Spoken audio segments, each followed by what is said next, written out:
ಸರ್ವೇ ಭದ್ರಾಣಿ ಪಶ್ಯಂತು. ಇಂದು ಶ್ರೀ ಪರಾಭವ ನಾಮ ಸಂವತ್ಸರ ಉತ್ತರಾಯಣ ಗ್ರೀಷ್ಮ ಋತು ನಿಜ ಜ್ಯೇಷ್ಠ ಮಾಸೆ ಶುಕ್ಲ ಪಕ್ಷೆ. ಇಂದು 22ನೇ ತಾರೀಕು ಸೋಮವಾರ, ಅಷ್ಟಮಿ ತಿಥಿ ಹಾಗೂ ಉತ್ತರ ಫಲ್ಗುಣಿ ನಕ್ಷತ್ರ. ಮತ್ತು ಇಂದು ಬುಧ ಕರ್ಕ ರಾಶಿಯನ್ನು ಪ್ರವೇಶ ಮಾಡ್ತಾ ಇದ್ದಾನೆ. ಬುಧ ಕಟಕ ರಾಶಿಯನ್ನು ಪ್ರವೇಶ ಮಾಡೋದ್ರಿಂದ ಅವನು ಇಲ್ಲಿ ಗುರು ಮತ್ತೆ ಶುಕ್ರನೊಟ್ಟಿಗೆ ಸೇರ್ತಾ ಇದ್ದಾನೆ. ಈಗ 3 ಶುಭ ಗ್ರಹಗಳು ಉಪಚಯದಲ್ಲಿ ಬಂದಾಗ ವಸುಮತಿ ಯೋಗ ಅಂತ ನಾವು ಹಿಂದಿನ ವಾರ ಕೂಡ ಹೇಳಿದ್ವಿ. ಇದೇ ಪರಿಸ್ಥಿತಿ ಮಿಥುನ ರಾಶಿಯಲ್ಲಿ ಬಂದಿತ್ತು. ಈಗ ಅದು ಕರ್ಕ ರಾಶಿಗೆ ಮಾರ್ಪಾಡಾಗಿದೆ. ಮೇಷರಾಶಿಯವರಿಗೆ ನಿಮ್ಮ ಚತುರ್ಥ ಭಾವದಲ್ಲಿ 3 ಶುಭ ಗ್ರಹಗಳು ಇರೋದ್ರಿಂದ ಆಸ್ತಿ ಪಾಸ್ತಿ ವಿಚಾರಗಳು, ಕೋರ್ಟ್ ಕಚೇರಿ ವ್ಯವಹಾರಗಳಲ್ಲಿದ್ದಂತಹ ದೊಡ್ಡ ದೊಡ್ಡ ತೊಡಕುಗಳೆಲ್ಲ ಈಗ ಪರಿಹಾರವಾಗುತ್ತೆ. ಶುಕ್ರ ಮತ್ತೆ ಬುಧ ಈ ರಾಶಿಯಲ್ಲಿ ಇರೋ ತನಕ ಈ ಯೋಗ ನಿಮಗೆ ಪ್ರಾಪ್ತಿ ಆಗ್ತಾ ಇದೆ. ಹೀಗಾಗಿ ಈಗ ರಾಜಯೋಗ ಪ್ರಾಪ್ತಿ ಆಗ್ತಾ ಇದೆ. ಹೀಗಾಗಿ ಈಗ ದೊಡ್ಡ ದೊಡ್ಡದಾದಂತಹ ತೊಂದರೆಗಳಿಗೆಲ್ಲದಕ್ಕೂ ಈಗ ನಿಮಗೆ ಪರಿಹಾರ ಪ್ರಾಪ್ತಿ. ವೃಷಭ ರಾಶಿಯವರಿಗೆ ವಸುಮತಿ ಯೋಗ ಪ್ರಾಪ್ತಿ ಆಗ್ತಾ ಇದೆ. ಪ್ರತಿಷ್ಠೆ ಹೆಚ್ಚಾಗುತ್ತೆ ಮತ್ತು ಯಥೇಚ್ಛವಾದಂತಹ ಧನಾಗಮವಾಗುತ್ತೆ. ಬುಧ ಮತ್ತೆ ಶುಕ್ರ ಈ ರಾಶಿಯಲ್ಲಿ ಇರೋವರೆಗೂ ಕೂಡ. ಮಿಥುನ ರಾಶಿಯವರಿಗೆ ನಿಮ್ಮ ದ್ವಿತೀಯ ಭಾವದಲ್ಲಿ 3 ಶುಭ ಗ್ರಹಗಳು ಇರೋದ್ರಿಂದ ಮನೆಯಲ್ಲಿ ಒಂದು ಶುಭ ಸಮಾರಂಭ ಜರುಗುವುದು, ಮದುವೆ ಇತ್ಯಾದಿ ಸಮಾರಂಭಗಳು ಖಚಿತ, ಅಥವಾ ಹೊಸ ಮನೆಯನ್ನ ಕೊಂಡುಕೊಳ್ಳಬಹುದು, ಅಥವಾ ಧನಾಗಮ ಯಥೇಚ್ಛವಾಗಿ ಆಗತ್ತೆ. ಯಾವುದೋ ಒಂದು ಹಿಂದಿನ ಬಾಕಿ ಎಂದದು ಕೈಗೆ ಬಂದು ಸೇರುತ್ತೆ. ಸುಖ ಸಂತೋಷ ಬಹಳ ಇಮ್ಮಡಿ ಮುಮ್ಮಡಿಯಷ್ಟು ಹೆಚ್ಚಾಗತ್ತೆ. ಮನೆಯಲ್ಲಿ ಬಹಳನೇ ಶುಭ ಸಮಾರಂಭಗಳು ನಡೆಯುತ್ತೆ. ಭಗವಂತನ ಪೂಜೆ ಇತ್ಯಾದಿಗಳು ಮನೆಯಲ್ಲಿ ಸಂಭ್ರಮ ಎಲ್ಲವೂ ತುಂಬಿ ಹರಿಯತ್ತೆ. ಕರ್ಕ ರಾಶಿಯವರಿಗೆ 3 ಗ್ರಹಗಳು ನಿಮ್ಮ ರಾಶಿಯಲ್ಲೇ ಇದ್ದಾನೆ. ಇದರಲ್ಲಿ ಒಬ್ಬ ಶುಕ್ರ ಮಾತ್ರ ಒಳ್ಳೆಯವನು. ಬುಧ ಮತ್ತೆ ಗುರು ನಿಮ್ಮ ರಾಶಿಯಲ್ಲಿ ಇರೋದ್ರಿಂದ ಸ್ವಲ್ಪ ತೊಂದರೆಯೇ. ಬುಧ ಪ್ರವೇಶ ಮಾಡೋದ್ರಿಂದ ಮಾತುಕತೆಗಳಲ್ಲಿ ನೀವು ಬಹಳ ಹೆಚ್ಚಾಗಿ ಜಾಗರೂಕತೆ ವಹಿಸಬೇಕಾಗಿ ಈಗ ಅವಶ್ಯಕತೆ. ಎಲ್ಲಾ ಕಡೆಯಿಂದ ನಿಮ್ಮ ಒಂದು ವ್ಯಕ್ತಿತ್ವಕ್ಕೆ ಟೀಕೆ ಈಗ ಮೂಡಬಹುದು. ನೀವು ಯಾಕೆ ಹಾಗೆ, ನೀನು ಯಾಕೆ ಹೀಗೆ, ನಾನು ಎಷ್ಟೋ ವರ್ಷಗಳಿಂದ ಹೇಳಬೇಕು ಅಂತ ಇದ್ದೆ, ಎಷ್ಟೋ ದಿನಗಳಿಂದ ಹೇಳಬೇಕಂತ ಇದ್ದೆ, ಇದನ್ನ ನೀನು ಬದಲಾಯಿಸಿಕೊಳ್ಳಲೇಬೇಕು ಅಂತ ಸಿಕ್ಕವರೆಲ್ಲರೂ ನಿಮಗೆ ಹೇಳುವಂತಹ ಪರಿಸ್ಥಿತಿಯನ್ನು ಎದುರಿಸಬೇಕಾಗಿ ಬರಬಹುದು. ಸುಮ್ಮನಿರೋದು ಒಳ್ಳೆಯದು. ಸಿಂಹರಾಶಿಯವರಿಗೆ ವ್ಯಯಭಾವದಲ್ಲಿ 3 ಶುಭ ಗ್ರಹಗಳು. ಹೀಗಾಗಿ ಈಗ ಒಳ್ಳೆಯವರೆಲ್ಲರೂ ನಿಮ್ಮನ್ನ ಬಿಟ್ಟು ಹೋಗ್ತಾ ಇದ್ದಾರೆ ಎನ್ನುವಂತಹ ಭಾವನೆ ನಿಮ್ಮನ್ನ ಕಾಡಬಹುದು. ಶುಭ ಗ್ರಹಗಳು ಆಧ್ಯಾತ್ಮಕ್ಕೆ ಬಹಳ ಒಳ್ಳೆಯದಾದ್ದರಿಂದ ಈಗ ಆಧ್ಯಾತ್ಮ ಮಾರ್ಗವನ್ನು ಹಿಡಿಯೋರಿಗೆ ಅತ್ಯುತ್ತಮವಾದಂತಹ ಸಮಯ. ಆಧ್ಯಾತ್ಮದಲ್ಲಿ ಹೆಚ್ಚು ಆಸಕ್ತಿ ಯಾರಿಗೆ ಇರಲಿಲ್ಲವೋ, ಯಾರು ಇದನ್ನ ನೋಡ್ತಾ ಇದ್ದೀರಿ ಅಂಥವರು ಒಮ್ಮೆಲೆ ಆಧ್ಯಾತ್ಮ ಮಾರ್ಗಕ್ಕೆ ಬದಲಾಗಿ ಬಿಡಿ. ಆವಾಗ ನಿಮಗೆ ಇನ್ನು ಬರುವಂತಹ 5 ವರ್ಷಗಳ ತನಕ ಗುರುಬಲ ಇಲ್ಲದಿರುವಾಗ ಆಗುವಂತಹ ತೊಂದರೆಗಳಿಗೆಲ್ಲ ತಾನೇ ಪರಿಹಾರಗಳು ಪ್ರಾಪ್ತಿಯಾಗ್ತಾ ಹೋಗುತ್ತೆ.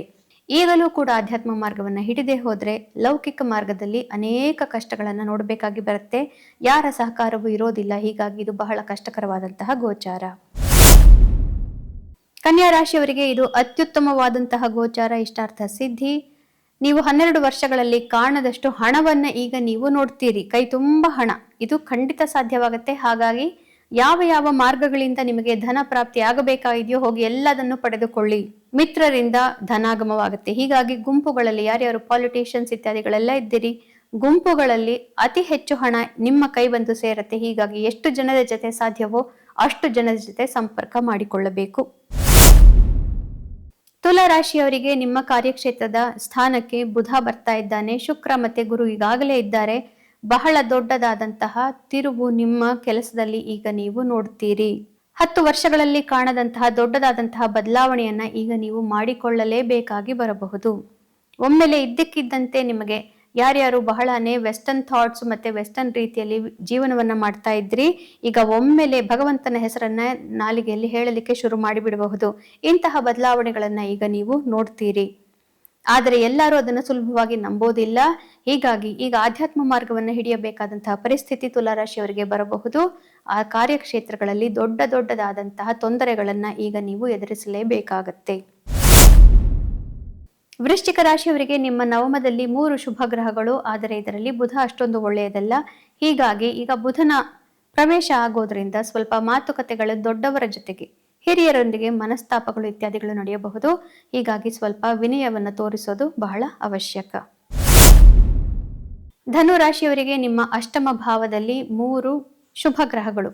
ಇದರಲ್ಲಿ ಶುಕ್ರ ಮತ್ತೆ ಬುಧ ಒಳ್ಳೆಯದು, ಗುರು ಒಳ್ಳೆಯದಲ್ಲ. ಹೀಗಾಗಿ ಮಿತ್ರತ್ವಗಳಲ್ಲಿ ಕೆಲವೊಂದು ಒಳ್ಳೆಯ ಬದಲಾವಣೆ, ಕೆಲವೊಂದು ಕೆಟ್ಟ ಬದಲಾವಣೆಗಳನ್ನು ನೀವು ನೋಡ್ತೀರಿ.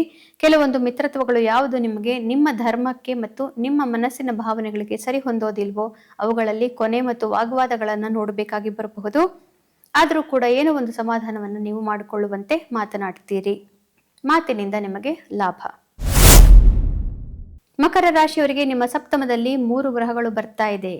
ಈಗ ಪಾರ್ಟ್ನರ್ಶಿಪ್ ಇತ್ಯಾದಿ ವ್ಯವಹಾರಗಳಲ್ಲಿ ಇದರಲ್ಲಿ 3 ಗ್ರಹಗಳು, ಇದರಲ್ಲಿ 2 ಗ್ರಹಗಳು ಅಶುಭ. ಬುಧ ಮತ್ತೆ ಶುಕ್ರ ಅಷ್ಟೊಂದು ಒಳ್ಳೆಯದಲ್ಲ, ಆದರೆ ಸಪ್ತಮದಲ್ಲಿ ಗುರು ಬಹಳ ಒಳ್ಳೆಯದು. ಹೀಗಾಗಿ ಧರ್ಮಕ್ಕೆ ಸಮ್ಮತವಾದಂತಹ ಕೆಲಸಗಳಲ್ಲಿ ಯಾರ್ಯಾರು ಪಾರ್ಟ್ನರ್ಶಿಪ್ ಇತ್ಯಾದಿಗಳನ್ನ ಮಾಡ್ತಾ ಇದ್ದೀರಿ ನಿಮಗೆ ಬಹಳ ದೊಡ್ಡ ಯಶಸ್ಸೇನೋ ಇದೆ. ಆದರೆ ಕೆಲವೊಂದು ಮಾತುಕತೆಗಳಿಂದ ಮತ್ತು ಹೆಂಗಸರ ಮೂಲದಿಂದ ಈಗ ತೊಂದರೆಗಳನ್ನು ಅನುಭವಿಸಬೇಕಾಗಿ ಬರಬಹುದು. ಹೀಗಾಗಿ ಕೆಲವೊಂದು ಮುಖ್ಯವಾದಂತಹ ಪಾರ್ಟ್ನರ್ಶಿಪ್ಗಳಲ್ಲಿ ತೊಂದರೆಯಾಗಬಹುದು. ಪ್ರೇಮ ಪ್ರೀತಿ ಪ್ರಕರಣಗಳಲ್ಲಿ ತೊಡಕುಗಳು ಉಂಟಾಗಬಹುದು. ಕುಂಭರಾಶಿಯವರಿಗೆ ನಿಮ್ಮ ಉಪಚಯ ಭಾವದಲ್ಲಿ, ಷಷ್ಠ ಭಾವದಲ್ಲಿ 3 ಶುಭ ಗ್ರಹಗಳು ವಸುಮತಿ ಯೋಗ ಪ್ರಾಪ್ತಿಯಾಗ್ತಾ ಇದೆ. ಹೇರಳವಾದಂತಹ ಧನಾಗಮ, ಹಣ ನಿಮ್ಮ ಕೈ ಬಂದು ಸೇರಲೇಬೇಕು. ಮತ್ತು ಆರೋಗ್ಯದಲ್ಲಿ ಬಹಳ ದೊಡ್ಡ ಸುಧಾರಣೆ ಹಾಗೂ ಶತ್ರುಗಳು ಹಿಮ್ಮೆಟ್ಟುತ್ತಾರೆ. ಶತ್ರುನಾಶ, ಶತ್ರು ಧ್ವಂಸ, ಬಹಳ ದೊಡ್ಡದಾದಂತಹ ಕೋರ್ಟು ಕಚೇರಿ ವ್ಯವಹಾರಗಳು, ವೈರತ್ವಗಳನ್ನ ಸಂಬಂಧಿಸಿದಂತಹ ವ್ಯವಹಾರಗಳು, ಇದರಲ್ಲಿ ಜಯವನ್ನ ಪಡೆಯಬೇಕಾದಂತಹ, ಜಯ ಬರುವಂತಹ ಸಮಯ ಇದಾಗಿದೆ. ಹೀಗಾಗಿ ದೊಡ್ಡ ದೊಡ್ಡ ತೊಂದರೆಗಳಲ್ಲಿ ಸಿಕ್ಕಾಕೊಂಡಿದ್ರೆ ಅದನ್ನ ಬೇಗ ಹೋಗಿ ಪರಿಹಾರವನ್ನ ಮಾಡಿಕೊಳ್ಳಬೇಕು. ಮೀನರಾಶಿಯವರಿಗೆ ನಿಮ್ಮ ಪಂಚಮ ಭಾವದಲ್ಲಿ ಈಗ ಬುಧ ಪ್ರವೇಶ ಮಾಡ್ತಾ ಇದ್ದಾನೆ. ಗುರು ಮತ್ತೆ ಶುಕ್ರ ಇಲ್ಲಿದ್ರು ಬಹಳ ಒಳ್ಳೆಯ ಫಲವನ್ನ ಕೊಡ್ತಾ ಇದ್ರು. ಬುಧ ಪ್ರವೇಶ ಮಾಡೋದ್ರಿಂದ ಅಷ್ಟೊಂದು ಒಳ್ಳೆಯ ಫಲ ಇರೋದಿಲ್ಲ. ಮಾತಿನಿಂದ ಸ್ವಲ್ಪ ತೊಂದರೆಗೆ ಸಿಲುಕಿ ಹಾಕಿಕೊಳ್ಳಬೇಕಾಗಿ ಬರಬಹುದು. ಹಣಕಾಸಿನ ವಿಚಾರದಲ್ಲೂ ಸ್ವಲ್ಪ ತೊಂದರೆ ಆಗಬಹುದು. ಹೀಗಾಗಿ ಮಾತಿನ ಬಗ್ಗೆ ಒಂದು ಗಮನವನ್ನು ಕೊಟ್ಟು ಬಿಟ್ರೆ ಸಾಕು, ಬೇರೆ ಎಲ್ಲವೂ ನಿಮ್ಮ ಪರವಾಗಿಯೇ ಇರುತ್ತೆ.